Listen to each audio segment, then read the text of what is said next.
Have you ever felt like you are absolutely failing the parenting test? Like you have given grace to everybody else in your life and you have nothing left for yourself?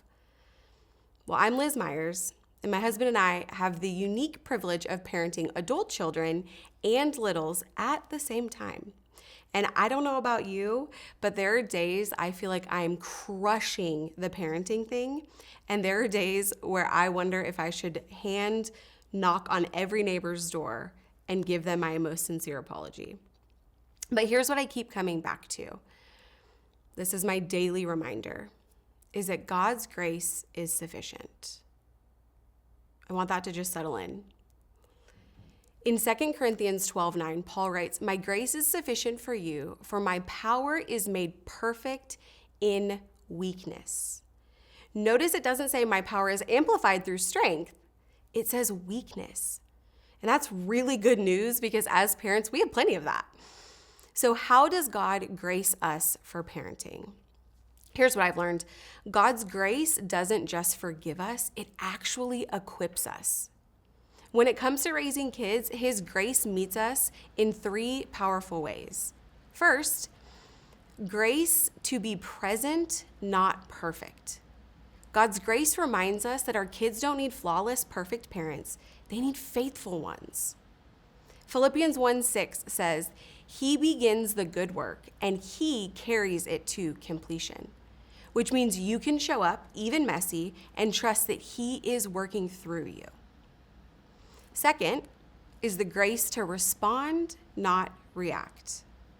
The Holy Spirit empowers us to parent with gentleness and confidence instead of fear and panic. Grace slows our response long enough for God's wisdom to rise.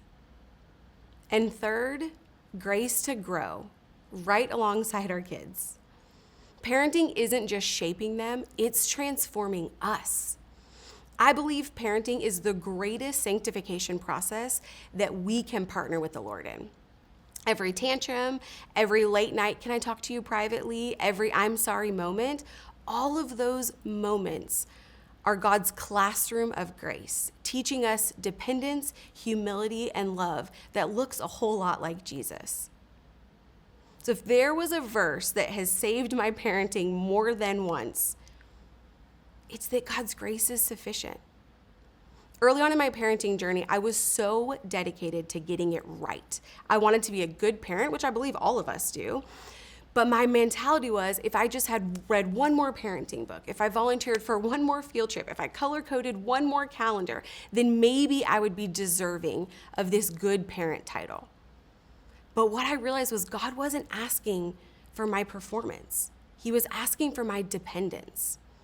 And when I started leaning into grace and sanctification instead of guilt and process, I found peace showing up in the most ordinary places, like school drop-off prayers that sound a lot more like, "Lord, please help us make it to Friday."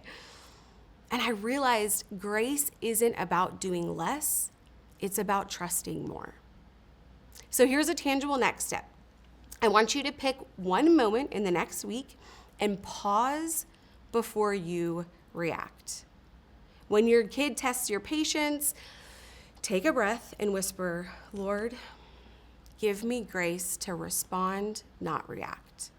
Even that moment of regulation, it can change the tone of your day. It can even change the tone of your season and your household. Here's what's helped me.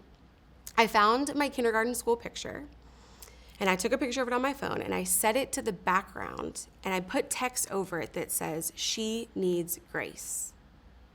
And every time I look at my phone, it's this daily reminder that this little girl, me, that I have access to a grace beyond measure.